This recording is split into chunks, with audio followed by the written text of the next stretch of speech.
Muito boa noite. É um grande prazer presidir a mesa do primeiro Congresso Internacional de Direito Constitucional e Filosofia Política, o futuro do constitucionalismo, perspectivas para a democratização do direito constitucional, na Faculdade de Direito da UFMG. Eu queria dar os parabéns à organização do evento, lembrando que essa é mais uma das atividades ligadas ao programa de pós-graduação da Faculdade de Direito da UFMG. Hoje teremos como principal expositor o professor ANDREI MARMOR. ANDREI MARMOR é diretor do Centro de Direito e Filosofia da USC. É editor-chefe do Journal of Ethics and Social Philosophy, um jornal online sobre filosofia moral, política e jurídica. Autor prolífico sobre questões relativas às relações entre moralidade jurídica e política. Professor Marmor escreveu livros e muitos artigos. Obteve seu BA e MA em filosofia, bem como seu LLB pela Tel Aviv University e o seu DPhil pela Oxford University. Ele foi professor da Tel Aviv University, Israel, e ensinou como professor visitante em várias universidades antes de se juntar à USC em 2002. Nosso debatedor, professor da casa, professor Thomas Bustamante, possui graduação em Direito pela Universidade Federal de Juiz de Fora, mestrado em Direito pela Universidade do Estado do Rio de Janeiro e doutorado em Direito pela Pontifícia Universidade Católica do Rio de Janeiro, com período de investigação na University of Edinburgh, Reino Unido, como bolsistas da CAPES. Atualmente é professora adjunto da Universidade Federal de Minas Gerais, onde é membro do grupo docente permanente do programa de pós-graduação estrito sensu em Direito. Então, sem maiores demoras, eu gostaria de passar a palavra, tenho o prazer de passar a palavra ao professor ANDREI MARMOR. Professor.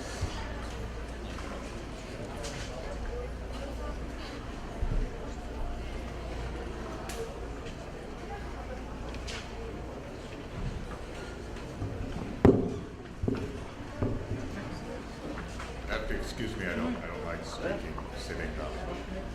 I need to.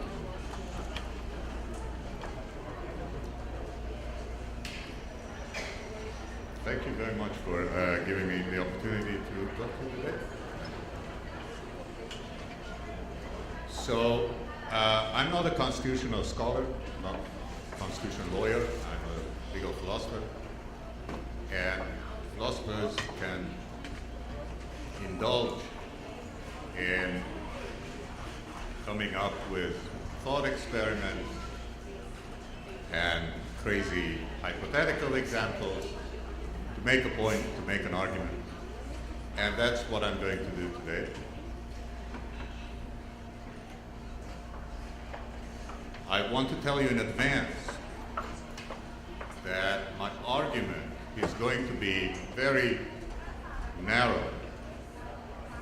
Good chance I'll knock it over. Thank you. My argument is going to be very narrow, very focused on one particular argument about judicial review.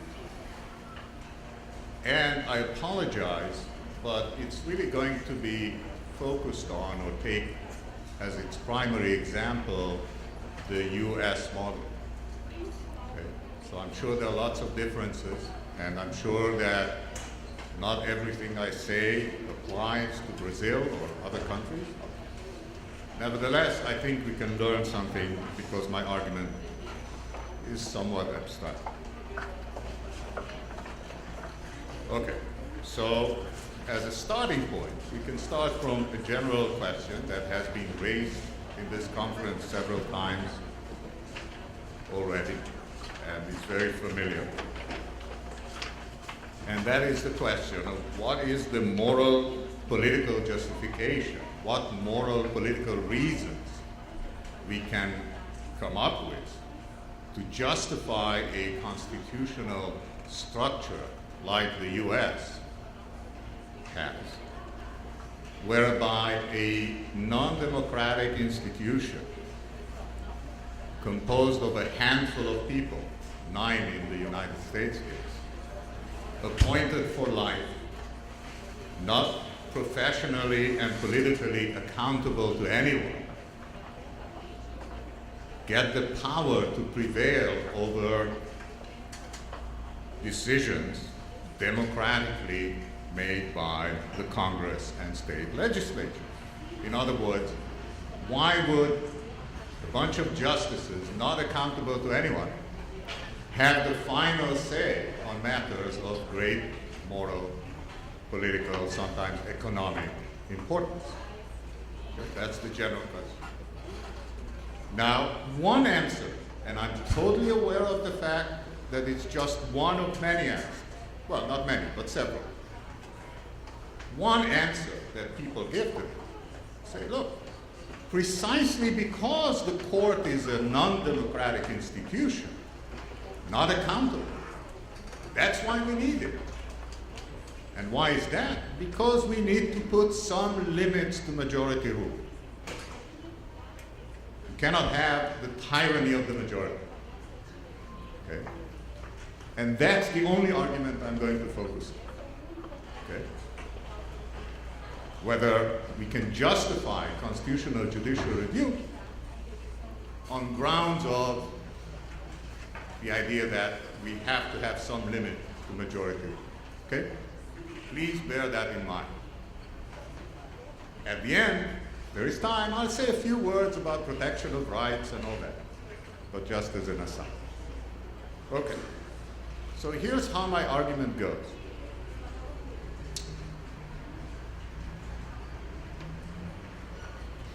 Let's imagine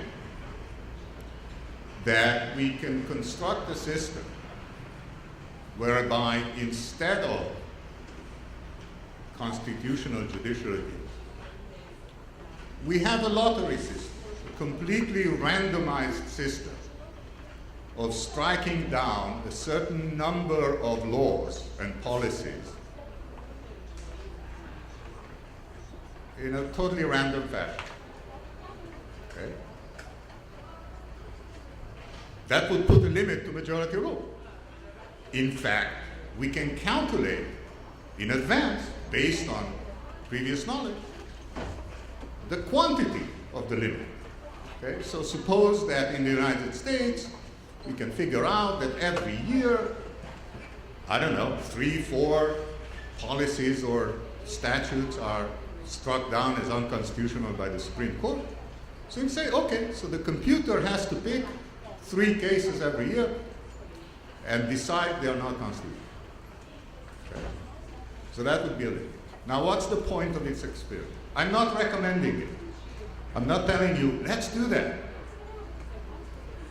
What I'm suggesting is to consider arguments that would show why constitutional judicial review is better. Why would we prefer what we have to this crazy randomized lottery? And I'm going to show that we don't really have good arguments. Okay? That the arguments that we can come up with and say, look, obviously what we have is better than the constitutional lottery, are not that good. They're failed. They're not very convincing. Is that a conclusive argument against judicial review? No. But I think it's enough to give us some pause to think, wait a minute, maybe we have a problem. Okay, that's my point. So I said it's a very narrow argument.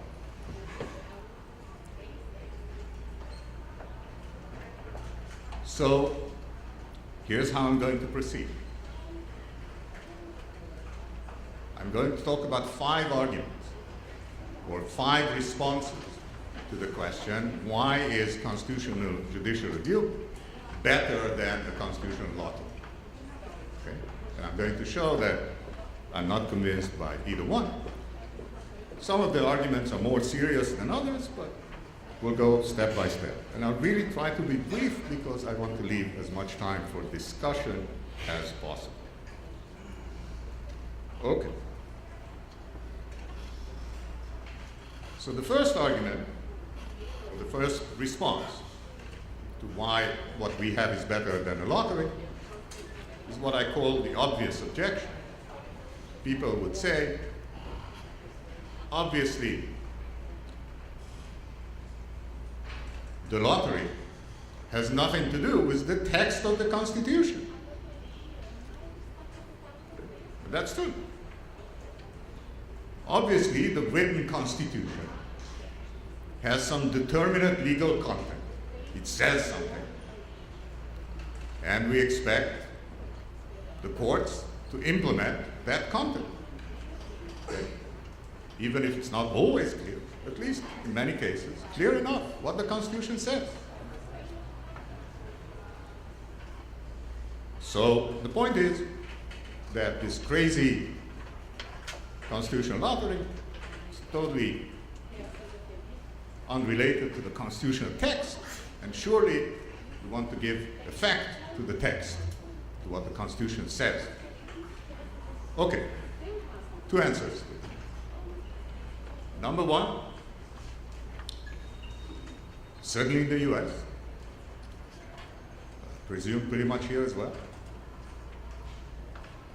when the constitutional text is clear enough, when it determines an outcome, every competent lawyer would understand that's what the Constitution says. It doesn't get litigated. These are not the kind of cases that reach the Supreme Court. Put as a slogan, easy cases don't make it to the Supreme Court. Nobody has the money to waste and the resources to litigate something that's a lost case. So even if it's absolutely true that the Constitution does have some content, it says something, those are not the kind of cases that get to the Supreme Court. Number two, if you are still worried about that, we can refine,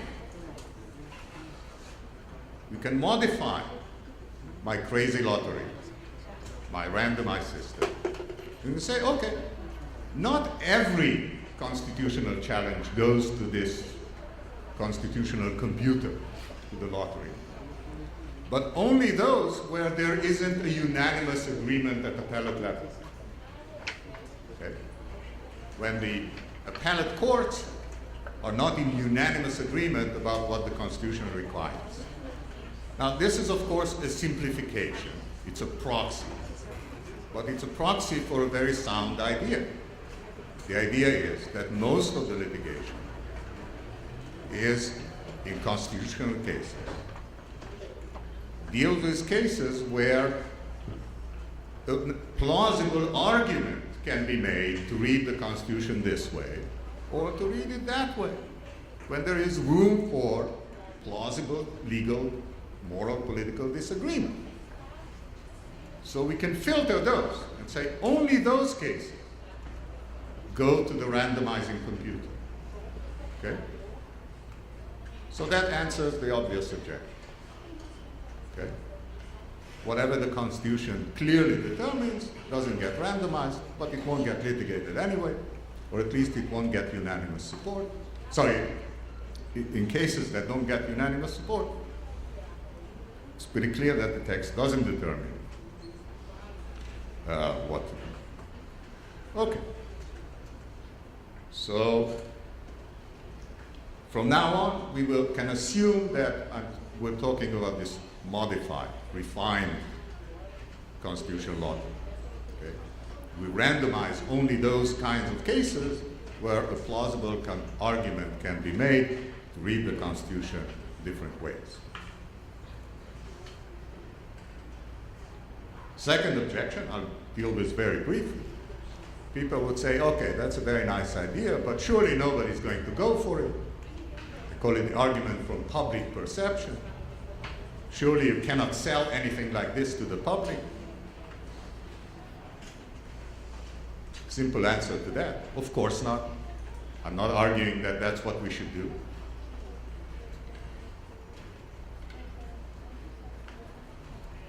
Answer number two, doesn't matter to my argument. It's sort of, it does, the reply that it's not going to be publicly accepted is neither here nor there.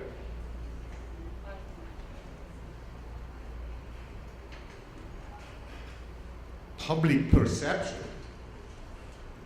what people are willing to accept, doesn't ever tell us what's morally right.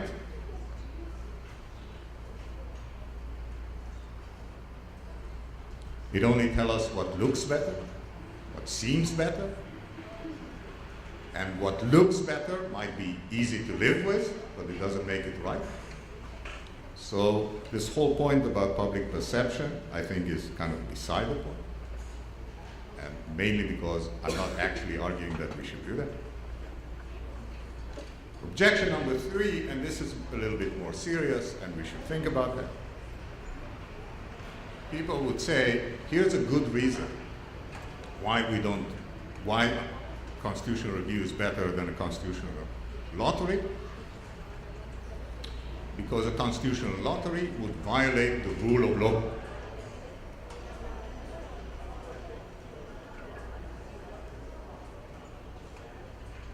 Now, the rule of law means a lot of different things to different people. But some things we can easily agree. We can agree that part of what one of at least the fundamental ideas of the rule of law is that it is good to be governed by law. And it's good to be governed by laws we know in advance. So the argument would be that the constitutional lottery violates that. Okay. So let's see why would that be the case. A lottery system by itself is not a violation of the rule of law. We have many examples where we use lotteries in legal context as a legal mechanism or a mechanism authorized by law. And we think that's fine. Sometimes that's the fair and equitable way to go. For example, when there is a scarce resource and nobody has a better claim to it than anybody else, then we can decide to allocate the resource on the basis of some lottery. Okay. Many cities allocate taxi licenses by lottery. Okay. That's fine, and doesn't seem to violate the rule of law. So if there is a concern here, it's not about the lottery system per se. It has to lie elsewhere. Where is that elsewhere? Most likely in the idea that the lottery system does not provide fair warning.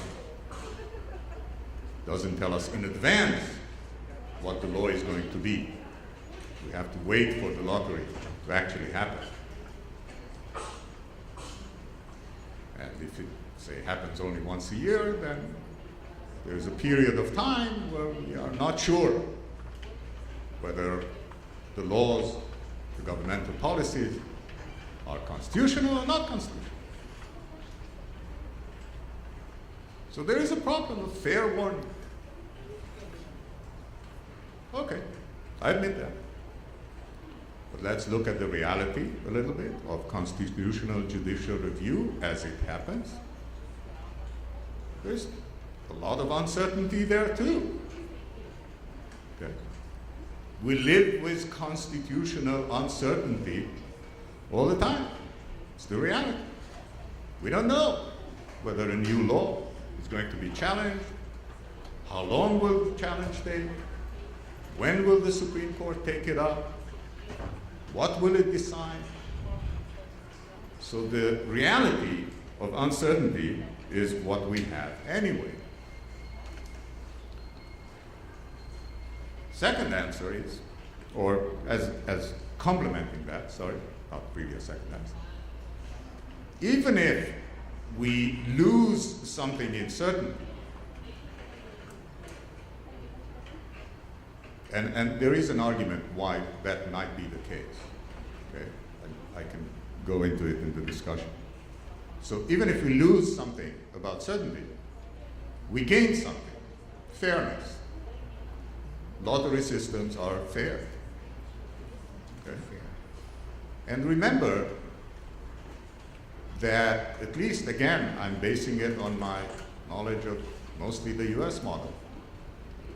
Most of the cases that get litigated at the Supreme Court, there are two plausible, reasonable sides who have each reasonable claims to their position about constitutionality. Okay.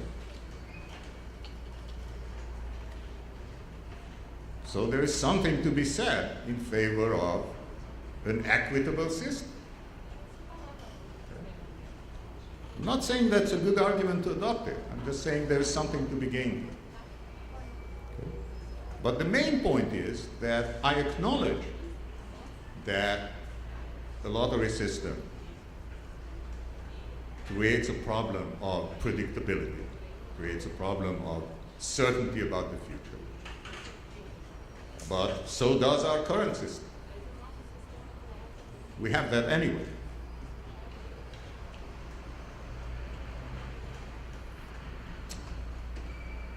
Argument number 4.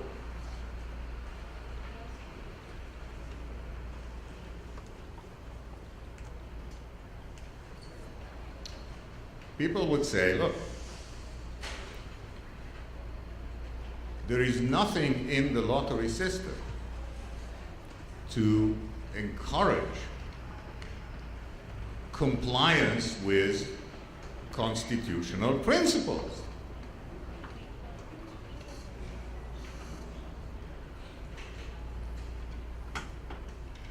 Whereas the assumption is that in regular constitutional judicial review, even if it's far from perfect, even if it's often uncertain, at least it induces, in the long term, compliance with general constitutional principles. So even if the legislatures cannot be sure that if they enact X, it will be struck down as unconstitutional, never sure, at least they might worry about it. At least they will think twice. And in the long run, it induces compliance with these constitutional principles. Okay? So that's the argument from compliance.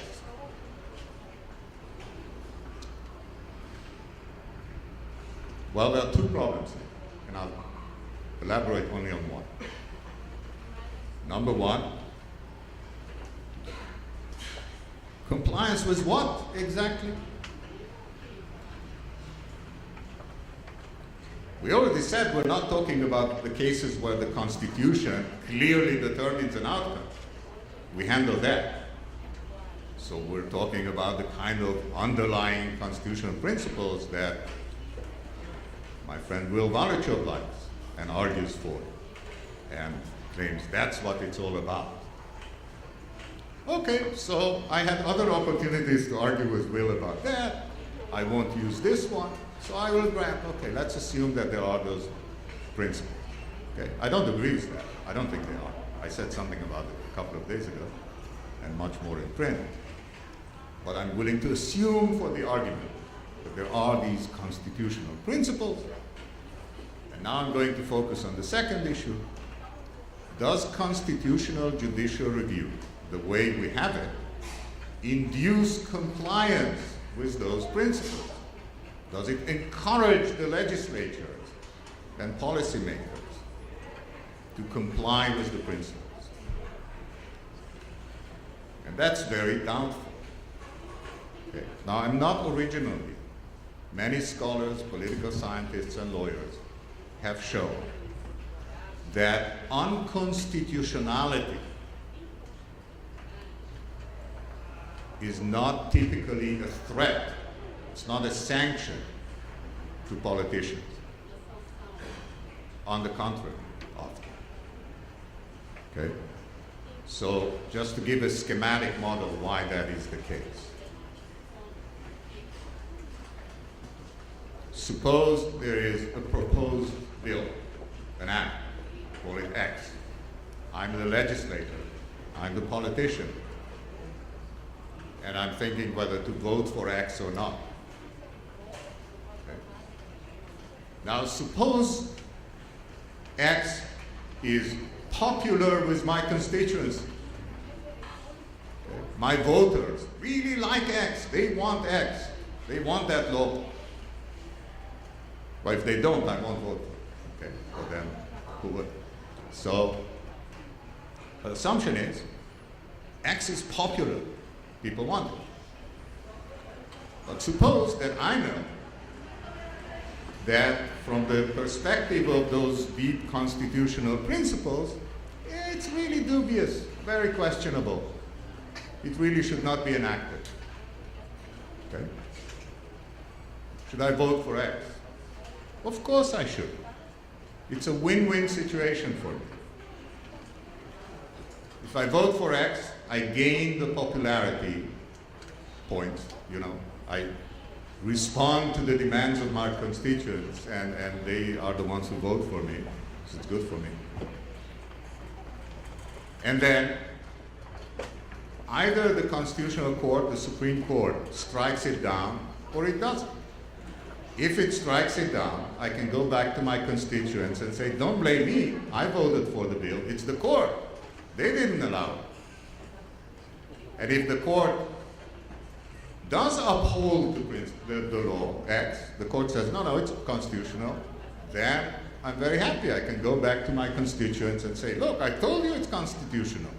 Now I have the vindication of the court. So, either way, and whatever I think about the constitutionality of it, it's not a threat. It's not an inducement for me to avoid voting for it just because the court might strike it down. Okay. So the main argument, the main problem is the argument from compliance is that it's just empirically false. Unconstitutionality doesn't generally operate as a sanction. Sometimes to the contrary. Sometimes it allows politicians to do a lot of dubious things because they can put the responsibility on the court. So that doesn't work. And I think Stephen alluded to something very, very similar, or maybe exactly that, in the discussion after his talk. So I think at this point, it's very good. Okay.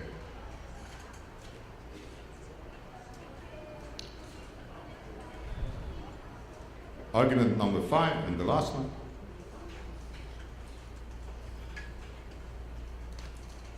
It's not really one argument, but it's kind of a general concern. So I fully acknowledge that the intuitive plausibility of my argument rests on the assumption that there is a great deal of arbitrariness. There is a lottery in what we have already.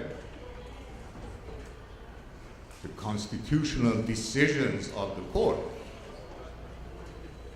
at least in the US, but I'm sure it's not very different here, hugely depend on all sorts of contingencies.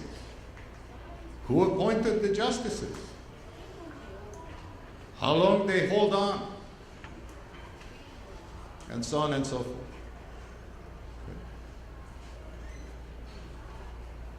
You know, Obama was very unlucky. 8 years president, and he doesn't have the opportunity to change the composition of the court. Okay? Bush had an opportunity. He made the court very conservative. It's totally a matter of luck. It's just a question of when which justice retires. So that's arbitrary. It has nothing to do with constitutional principles. So we have arbitrariness in the system as is. I'm suggesting a more openly, crazily if you want, arbitrary way. The question is, can we say that what we have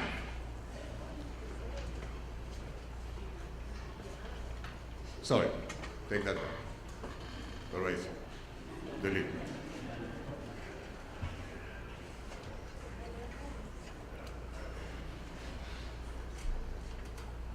We have arbitrariness in the system. I'm proposing a different kind of arbitrariness.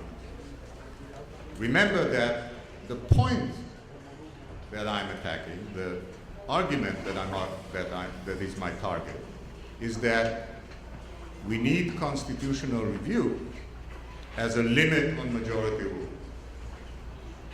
Okay. Now we see two systems which are both arbitrary, that limit majority rule and X hypothesis to the same extent. Quantitative. Okay? Because it's something we can quantify. So the question is, does any one of them limit it in the right way? That's the point of my exercise. So those who support constitutional judicial review, what we have to show that even though there is something arbitrary, nevertheless, it's a limit in the right way.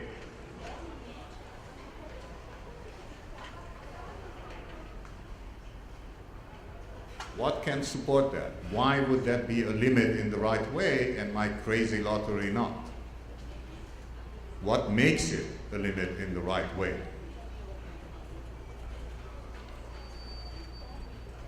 So one can come up with several arguments.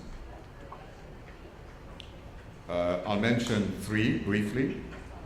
One, really bad argument, to say that it's all a matter of legal expertise. Surely the Supreme Court, the justices are legal experts, so even if there is something arbitrary there,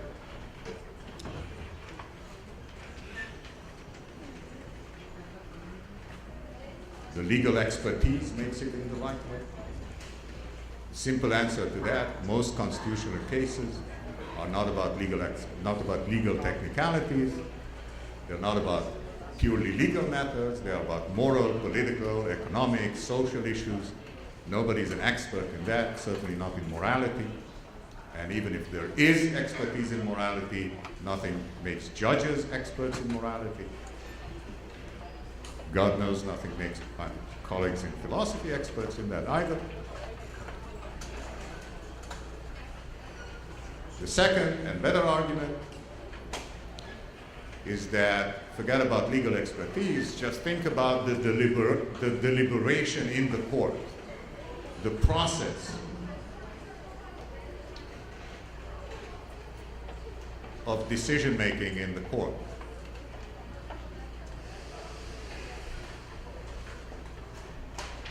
Okay, so we talked a little bit about that yesterday, last night. Professor Mendes is a great fan of deliberative procedures. I am not.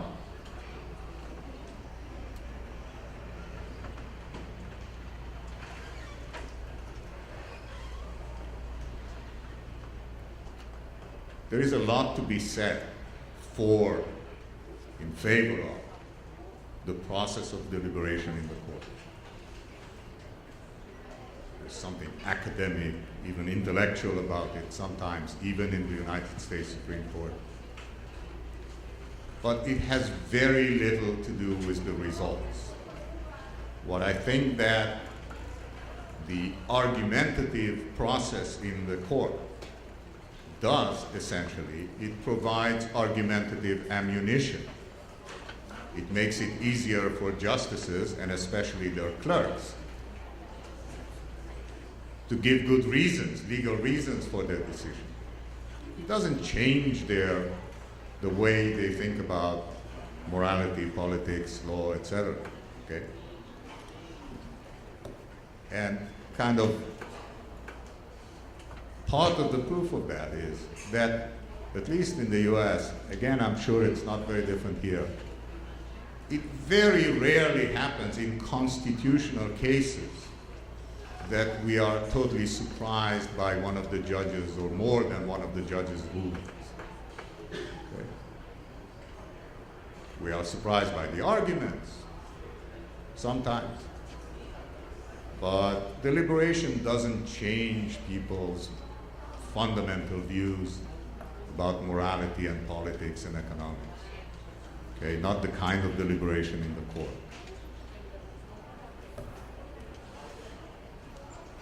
Okay. How long have I spoken? When did we start?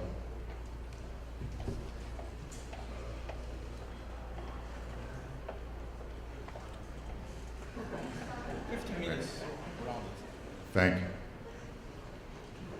Okay, so I'll mention one more argument.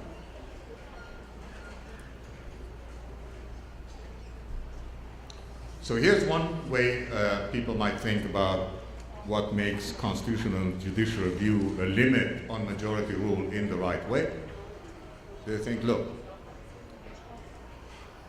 I am focusing too narrowly. Think about the long run. Think about the structural elements of the courts versus legislatures and all that. And you will see that even if there are differences, and we're never quite, it's pretty arbitrary which way this decision goes, which way that decision goes. In the long run,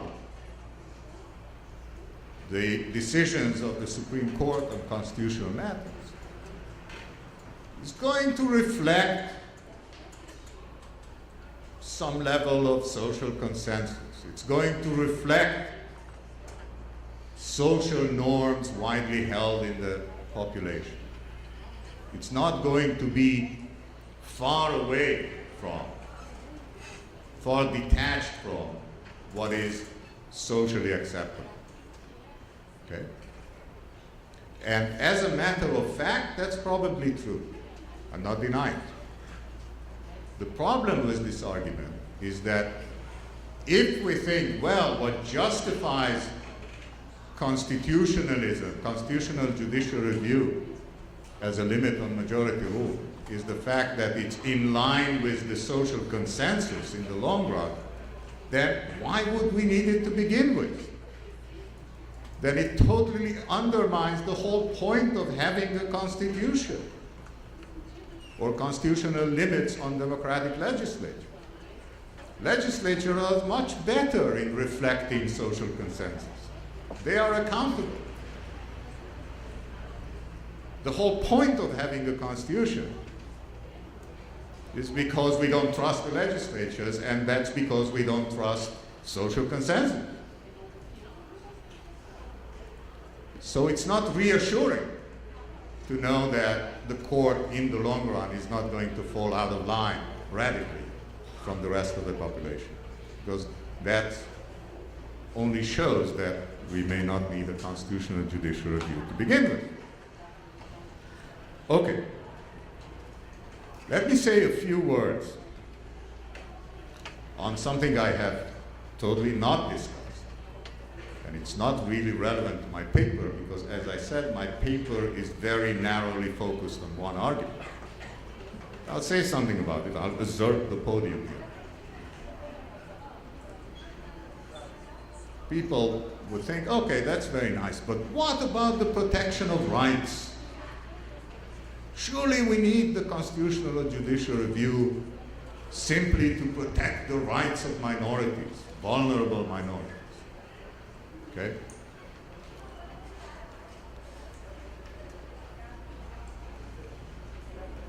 So there is a lot to be said about that. I'll just mention a few brief remarks why I am totally not convinced, or tend not to be convinced by the idea that we need constitutional review to protect rights of vulnerable minorities. Number one, it's essentially an empirical question.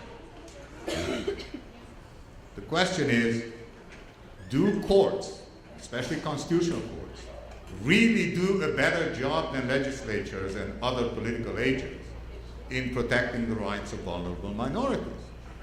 That's a question of fact. It's a question of institutional design and a question of examining various designs in the long term and seeing what results they yield. Okay. Now, I'm sure that very different countries have different experiences, and the answers might vary. All I can say is that if you look back at the history of judicial review in the United States, I mean way back, you don't get great support for the idea that it protects important rights. Okay? It's not a very rosy picture. And a lot of people have, written about that either way, so it's neither conclusive, but that's my view. My view is it's not a rosy picture. Number two, again, just looking at what's happening and what has happened in the last few decades in the United States. Most of the protection of rights, again, I'm talking about the US, most of the protection of rights, most of those cases where the law actually made progress were not at the constitutional level. They were at the level of ordinary legislation or ordinary judicial decision-making, regardless of the Constitution. Most of the progress in the United States is based on the Civil Rights Act from 1964, on the Voting Rights Act, 65, and many other cases. Okay? And there is a lot that can be done in protecting rights by ordinary legislation. There is a lot that can be done protecting rights by designing the election system well, the electoral system well, giving minorities a say in politics. And sometimes, and this will be my final remark, protection of minorities doesn't seem to have much to do with civil rights or human rights, but it actually makes a huge difference. Just to give you an example, how it has nothing to do with the Constitution. One of the sad things, I think it's sad, things that happened in the US in the last decade or two, is that the Supreme Court makes it more and more difficult to file class action lawsuits. Class action lawsuits, just to be sure that you understand the terminology, because you might call it something else. It's when a lot of people have a claim that's very minor, and they can aggregate all those claims and file them together as one lawsuit. So the big business doesn't like it, but it's very important for the protection of workers' rights, discrimination cases, consumer protection rights, and the Supreme Court is imposing more and more restrictions, making it more and more difficult to file class action lawsuits.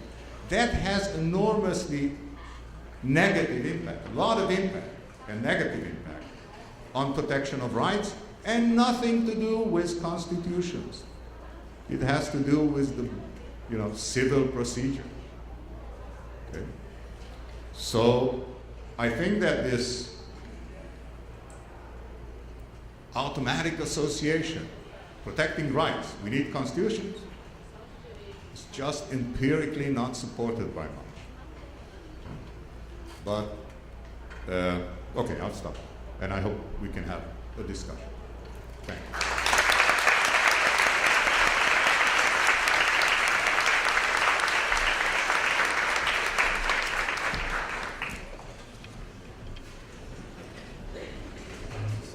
Thank you, Professor ANDREI MARMOR.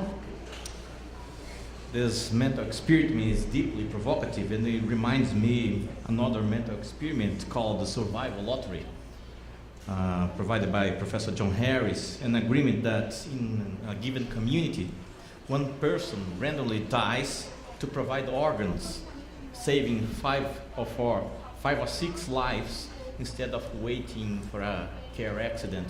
So you can randomize the process of death and increasing the happiness, the total happiness of the community.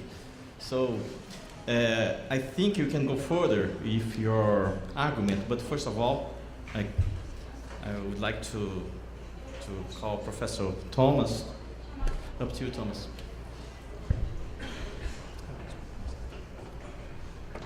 Okay, I think that I like this argument. I don't know if I am the sure person to comment on Okay, we're done. Professor ANDREI Marmor, but good.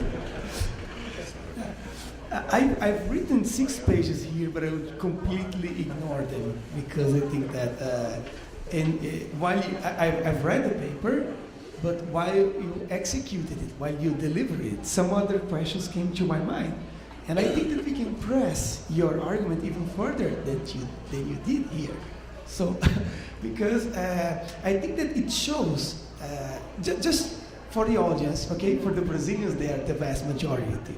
I think that it is exactly the same where we live. Does any of you think that the Mensalão case was decided on the basis of the law? Em português, alguém acredita que o Mensalão foi decidido com base no direito? What about other random sumulas, for instance, like the judicial decision that says that if you are arrested, the police only can use a handcuff on you if you represent a reasonable threat and it is strictly necessary. Can you imagine the policeman in the street in front of this law school arresting you and making this judgment about what is strictly necessary and reasonable, and the court granting him the powers to do that, to decide?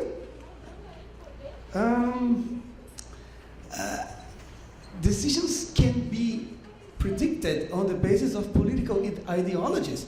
Think about Bush versus Gore. What allows the decision to stop the counting?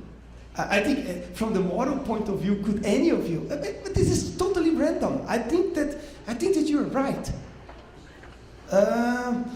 What I've written here is entirely different from what I'm saying now, because I've tried to come up with a solution. I tried to counter Andrei in the paper that I wrote, but I ignored. It's there. I mean, it took me 5 hours to write that. Okay, so you can use it just to save my word. Okay, but what I've written was that I tried to go for the deliberative step. I tried to see, look, let's try it in a different way. You said when you talk about deliberative processes, you talk about deliberation within the court, and that could help. But I'm trying to look it for the other side.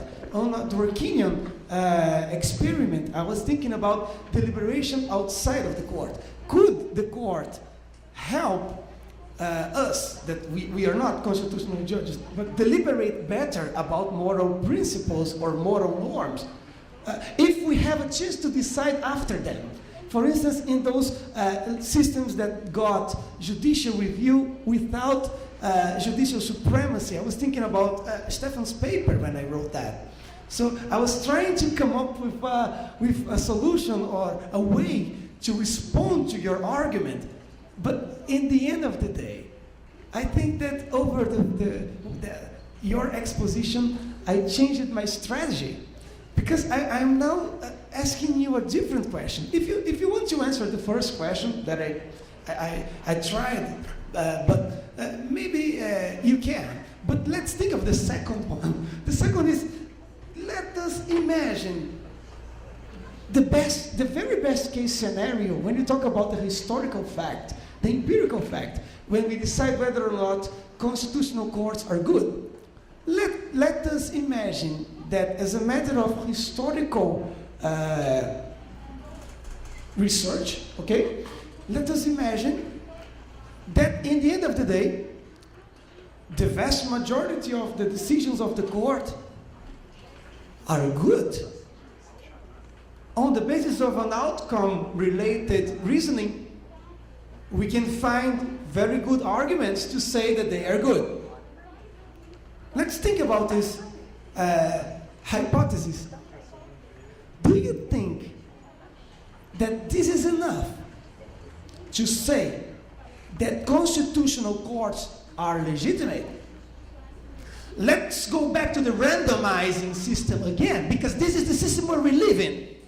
There was a statute in the US exactly the same as the one that we got here, that says that some private companies cannot donate more than a certain amount to political campaigns.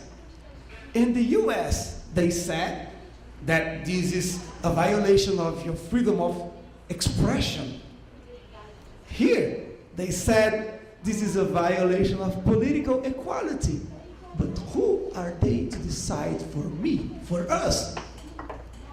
What should be the rules of our electoral system and the terms of our political representation?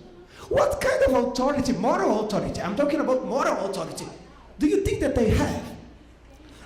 I personally think that the Brazilian Constitutional Court is right. I think that it's deeply immoral.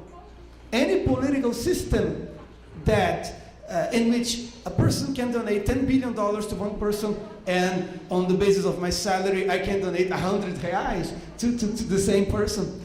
That guy has much more political impact and influence than me. But I don't feel myself entitled to say that I should support the court's decision, because I don't think that it was reached by a process that I consider fair. So what I would like to see is whether you think we can press your argument further and say that even if on the historical record we got good decisions, it is still illegitimate to have a constitutional court. That is my question to you. Thank you very much.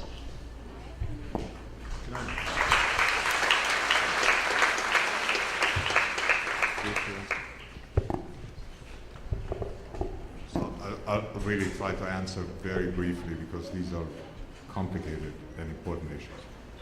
So, number one, both your points are not about the argument I'm attacking. So I'm attacking, I said, my argument is very narrow. Okay. My argument is focused only on the idea that we need constitutional and judicial review to put a limit to majority rule. Now, if I understand it correctly, you say, okay, suppose you're right about that. Suppose that fails. Because I think you are. Okay. Then you say, but we have other reasons to want constitutional judicial review. And you mentioned two. And I think the second is heavier. Okay, so the first one is, say, regardless of limits of majority rule, constitutional and judicial review raises the level of public deliberation about these matters. It contributes to a better political, moral culture, and so on and so forth. So my response is very limited, but 2 points. One, maybe, I don't know. It's an empirical issue. It probably varies between different cultures, different societies, different ways in which constitutional courts handle things and the way they work. So I don't know if that's true or not, but I'm pretty sure that it's a question of fact and not a question of philosophy, and it's not a conceptual issue. Number two, suppose it's right. I cannot see how this would justify the type of constitutional review we have in the US, where the court has the final say on matters of moral political importance. We can get a great deal of the public deliberation aspect by having other much softer versions of judicial review, right? Like the one that we have in the UK these days, sort of, right? Where the court says, no, there is a serious problem, go back to the drawing board. The second issue is really, really heavy, okay? So suppose it could be shown that empirically, as a matter of fact,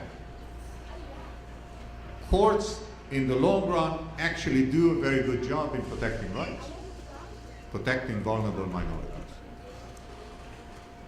Would I then favor constitutional and judicial review? I'm not sure. I think that poses a serious dilemma, because then we face two very important principles clashing against each other. One, which I haven't talked about here, which I've written about elsewhere. And that's the underlying principle that justifies democracy as a system of governance, which I think is a principle of political equality, with the protection of other rights. I don't know what the answer is, but to be honest, I don't think that this empirical hypothesis is actually likely to be true, because I think that there are structural, deep structural aspects of how the judiciary works and how legislature works and how democracy works that make it extremely unlikely in the long run that the courts will go out of the way protecting vulnerable minorities. Who are vulnerable to minorities, though that. Anyway, so I'm skeptical about the plausibility of the empirical hypothesis, but if it's true, I'll take some of what I have against judicial review back, yes. But it has nothing to do with the narrow argument that I was talking about in this paper. Professor, I'd like to make you a question. First a commentary and then a question. That neuroethics increase the argument pro lottery. There are experiments about judges with audiences for paroles, and after having a snack, when the judge have a snack, they are much more prone to provide the parole. So a piece of chocolate eaten by the judge can make a strong influence about providing paroles. So it's absolutely randomized unless you give a judge a piece of chocolate before having your audience. But let's go further with the lottery, pushing it to the limit. I know your argument is very narrow, but I would like to push it on the limit. And if you use a lottery to choose the justices, the judges, after all, it would go deeper than choosing the decisions. But what's different if you choose randomly the justices of Supreme Court? Do you think that would influence the case? That's just a crazy idea or something like this?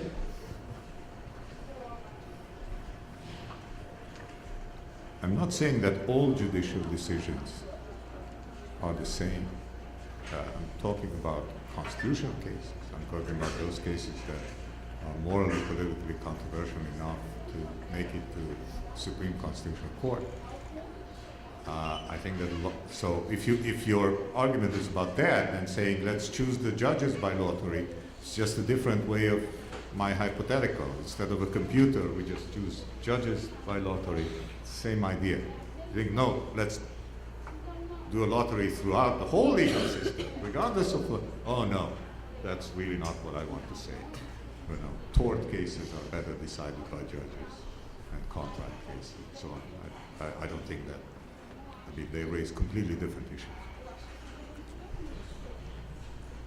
No, just one, not a comment, just an explanation, because when I was thinking about the justification that they could ignite public discussion outside the court, I was considering Stephen Garban's idea of constitutional courts without constitutional supremacy. So in the end of the day, it will be a much weaker system. So I think we agree on that. Yeah. Okay, so I'll just pass it to you, and you can just go. Probably need yeah. That's it. Okay, yeah. Tradução, fone, por favor. I'll go there.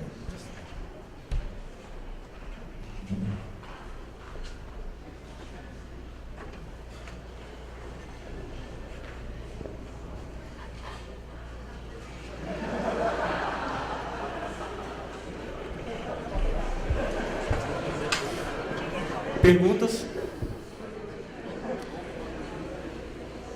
Vamos fazer um bloco de 3 perguntas? 3 perguntas, então as respostas. Quem quer fazer? Você, vamos escrever o seu nome?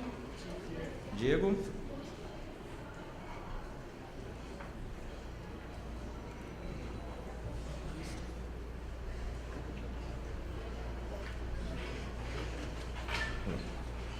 Ok.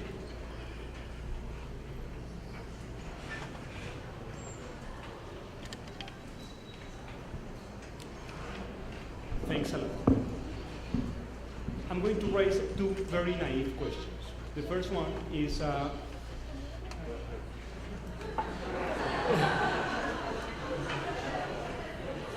okay, the first question is, you claim that there is no empirical proof, there is no empirical research in order to demonstrate that courts You're speaking in English, so you can just... Yes. It's a better idea.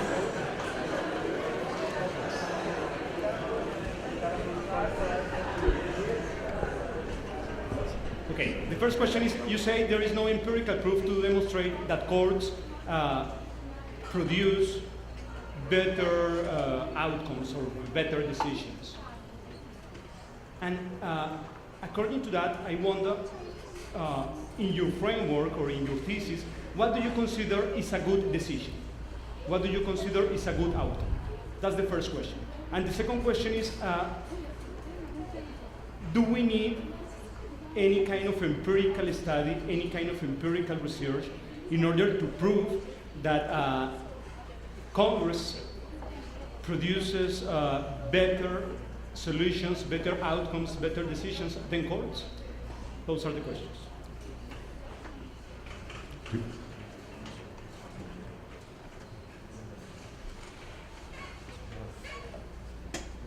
We should probably hear more questions. I'll write it down. Ok.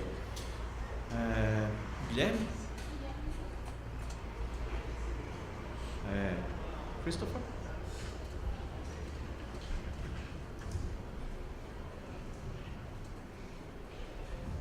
What language are you going to use? Seal language, I don't know. So the argument, as I understand it, hinges crucially on the notion of arbitrariness. We know that from your comments yesterday that deliberation in juries are arbitrary. Deliberations, or you're skeptical of the non-arbitrary character of the outcomes of jury deliberations. Assumedly, you're pretty familiar with the standard literature, Riker, Arrow, on the arbitrariness in various legislative procedures between cycling and between the irrationalities of preference allocations. Courts look like they produce arbitrary outcomes as well. Elections of executives are usually pretty darn arbitrary. So if we're doing a comparative institutional assessment of which institutions are going to be best at limiting majorities, since that's the very narrow topic you have to begin with, it looks like we're going to have sort of equal arbitrariness across all kinds of mechanisms. And so I want to say, why not have limits on majority rule by lottery in all of the branches of government? Perhaps we should have just a lottery for the executive or a lottery for the legislature. Is that and if that's the case, is that just a reductio argument on the original assumption that limits on majority is in fact a reasonable goal of any kind of political institution? Will?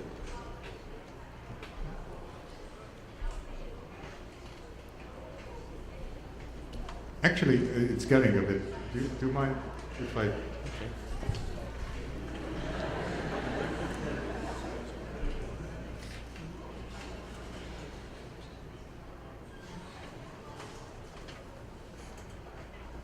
I'll start with the what looks like the reductio argument. Okay? So here's the point.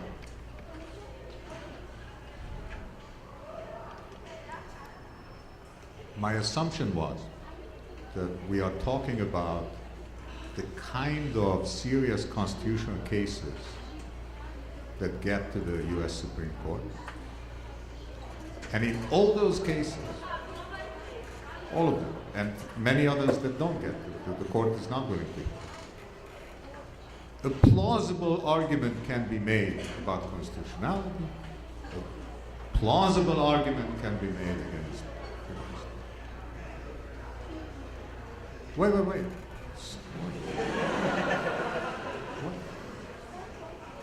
Okay. So now,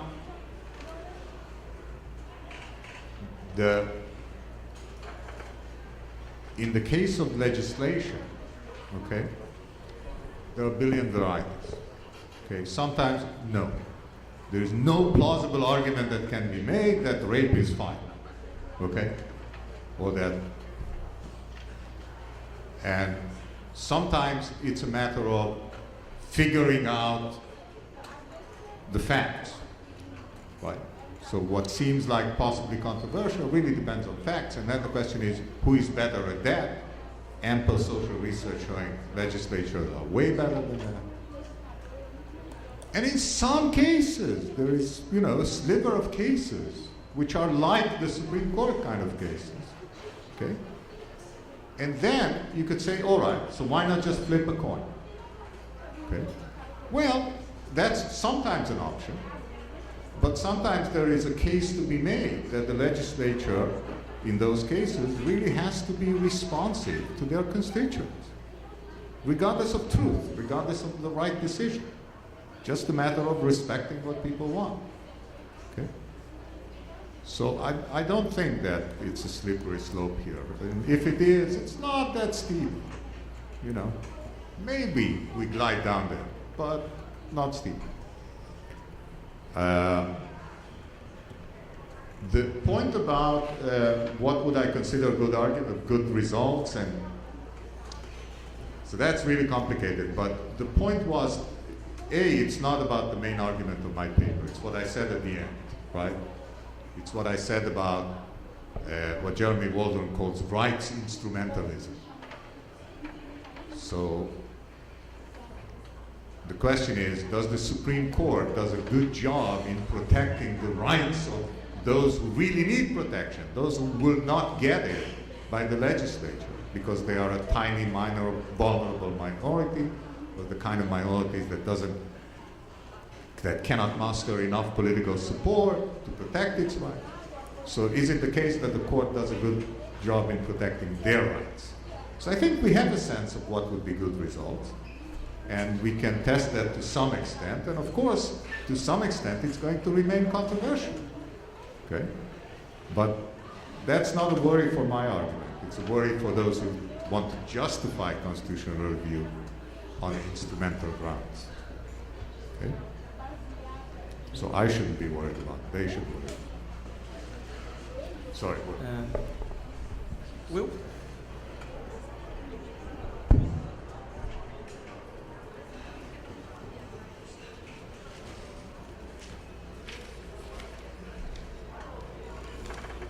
As usual, an ingenious and provocative argument, and I'll do my best to try to argue in favor of judicial review in this context. And it partly has to do with the question of degree of arbitrariness that's involved. So I'm perfectly happy to accept that judicial review in the kinds of cases you're focusing on there's some arbitrariness. I mean, we can all point to cases where it appears like the decision was arbitrary and so on, and we can agree with that. But it's a question of degree, for one thing. And I'm not sure that judicial review is as arbitrary and random as the law. Now I'm going to be. If you think of constitutional principles as abstract, the rights as being abstract, then of course, if you sat down with a blank slate, the chances are there would be arbitrariness in the decisions that came out, because people think differently about these rights in the abstract. When you ask them about particular cases without any prior decisions being made on the basis of regarding those rights and those principles, that people will just start answering differently. But what happens in constitutional cases is that over time, a series of cases are decided. Judges try to render their decisions in the instant case consistent with previous ones, with an underlying rationale. We may sometimes disagree with the way they develop it. We may see cases decided that seem to be arbitrary in relation to what's gone before, but I think over time there is some degree of consistency and regularity, coherence that's introduced that would not be present with purely random procedure. Now, you can argue, well, is that any indication that we're actually getting the truth about the rights that are really what's of concern here? Because we have to ask ourselves, we have to step back and ask ourselves, why do we put the limits on? It's not just because we want limits, we want particular kinds of limits, namely the rights ones. And so then the question is, do we have reason to think that this development I'm talking about actually gets closer to the truth about what those rights are? And I think there is some reason to think that that's the case, that when you have people deliberating in good faith about these matters and trying to learn from the past and so on, there's some reason to think that they will end up with decisions that are closer to the truth about these rights than if we simply made it a question of arbitrary lottery instead. And then finally, the fact that reasons are produced, independently of whether that generates consistency, that strikes me as something that's valuable, that's missing from the lottery. The thing about the lottery is that there's no reason for the decision. It's just, oh, sorry, this one's out. Now, it is true that when reasons are offered in judicial review for why this case should go down, it might be arbitrary to some degree, but chances are it's not. Or at the very least, there's a better chance that it's not than with the lottery. So, and the fact that an attempt is made to connect it with good reasons is itself almost intrinsically makes the situation better. It's that good faith attempt to try to articulate the rights that are of our concern, that are concerned from the get-go, and which is the reason behind introducing the notion of limits, that renders the process a little more valuable than the law. Can I answer that?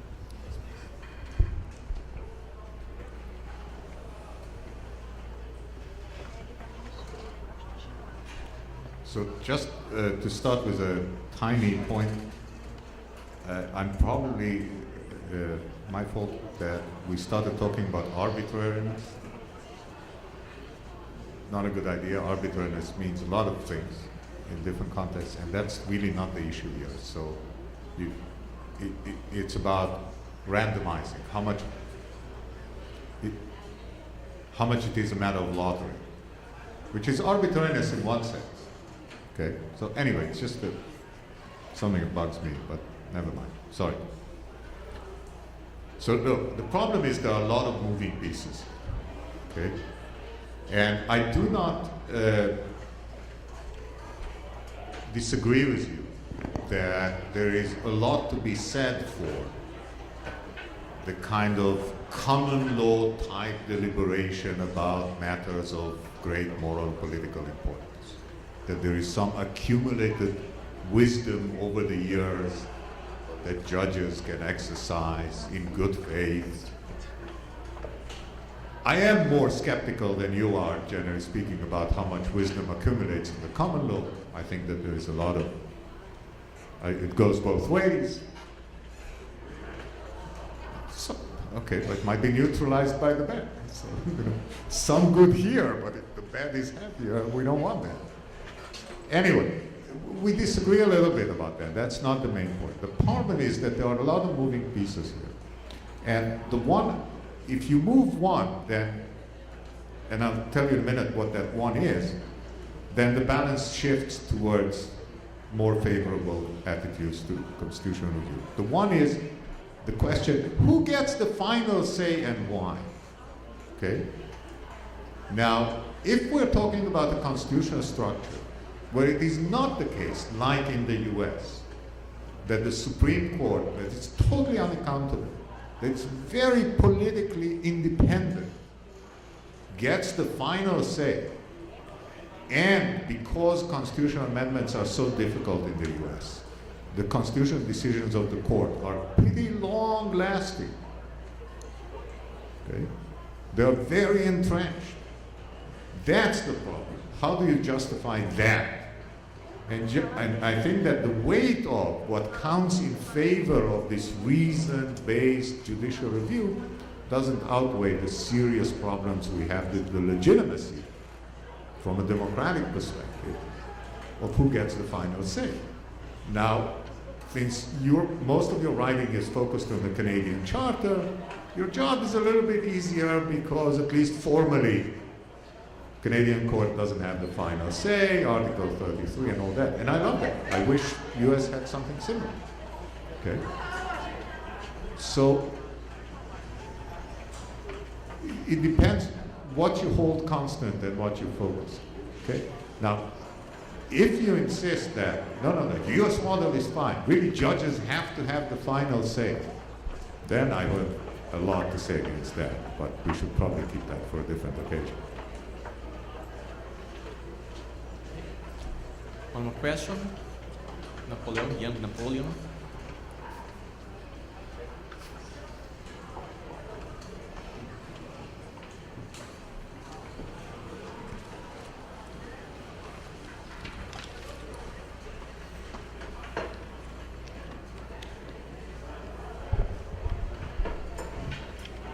Okay, I wrote it down because otherwise I would be sort of confused and my English is a little harsh, rusty, but anyway. I may have three questions. Let's go back first to the first objection, the obvious objection, which is the lottery has nothing to do with the constitutional text or to the content of the constitutional text. So you say that Supreme Court cases are precisely those ones where the text isn't clear. Okay, and I can, of course, agree with that. But still, the reasonable disagreement among the parties before the court arises out of arguments, legal arguments, built on the constitutional text. Wouldn't you say that this is less arbitrary than the lottery system? It is still a little bit arbitrary. I can concede that. But at least for me, it seems to be much less arbitrary than deciding a hard case or a constitutional case with from a lottery perspective. And I know that your argument was from the beginning that the lottery system is just an allegory to criticize our own system. But still, the whole point is built on those objections and the argument, so I still have to provide you with some further objections on that. And second question, objection number 2. You say that public perception and more also public acceptance isn't quite vital to the point. But wouldn't you say that public acceptance, at least in some degree, is vital to institutions and their mechanisms, especially a mechanism as such, deciding cases, hard cases. And finally, objection 3 regarding the rule of law. Okay, so the objection is the system would violate, the lottery system would violate the rule of law.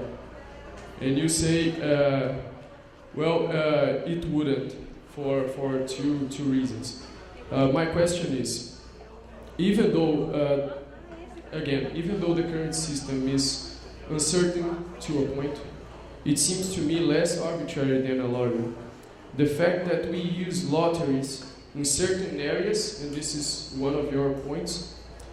For example, in taxi licenses, doesn't seem to me, it doesn't mean we should extend that to judicial review. Okay, your argument in this point isn't precisely this one. You say that taxis are just an example of how how lotteries are not necessarily incompatible, or the use of lotteries in a judicial system is not necessarily a violation of the rule of law. But still, the example leads to the conclusion or endorses the conclusion that we should adopt the lottery system, or that we should be suspicious towards our own system.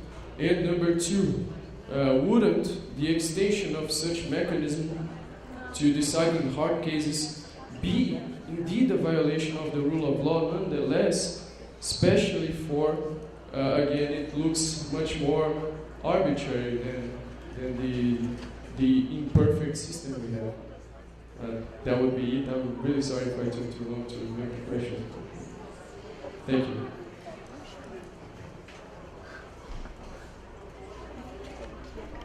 Great. So let me try to clarify again the dialectics of your process. I think some people may have gotten the impression that my point is to show that the current system we have, constitutional judicial review, is arbitrary, random. That was not my point. That was not my point. My point was like this. Let's imagine an arbitrary, a random system. Let's imagine this thought. Okay. Now, we would hope that somebody could say, compared to Andrei's crazy lottery system, what we have is much better. It's much more rational, much more supported by arguments and so on and so forth. And my point is to show, no, not by much. Not by much. So, I'm not saying that what we have is exactly as much of the lottery, as much of the randomized system as my imaginary one. I'm just saying that from a moral political perspective, it's not much better. There isn't a strong case to be made to prefer it, okay, in a hypothetical way. Now, I wasn't entirely sure why you're unhappy with my reply to the obvious objection, because the point was, I'm not denying the constitutional text makes a lot of difference. I'm sure it makes much more of a difference in Brazil than the US because it's much more detailed. There's much more text, much more content. It's much newer constitution. All I'm saying is we can abstract from it. That was my modified judicial. Let's just put it in when there is real controversy. Okay.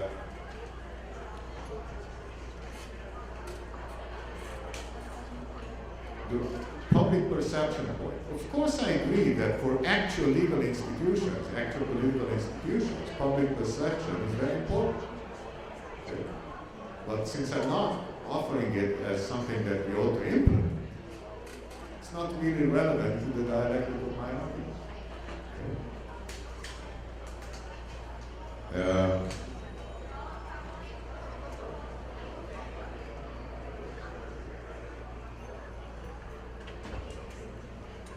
I wasn't sure what the point about the lottery is.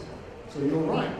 My point is just to show that lotteries per se, introducing the randomized mechanism of decision making, of yielding results, might be good or bad for a whole bunch of reasons, but in itself doesn't seem to be a violation of the rule of law. Okay, we need more to show that in this case it is a violation of the rule of law. And the more I suggested was, well, there is a problem of fair warning. and I tried to answer that. Okay, that was the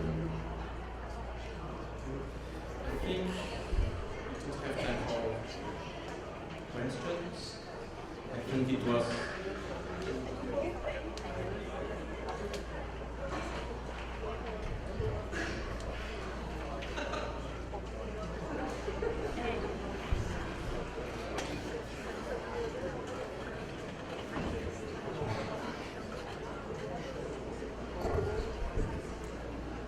Please, my question is very simple.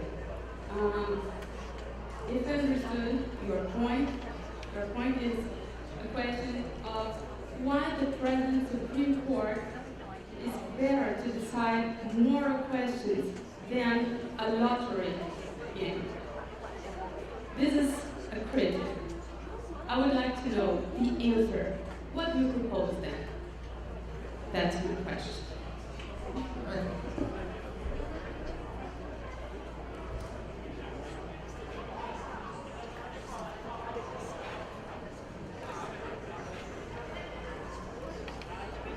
I propose having a structure of constitution.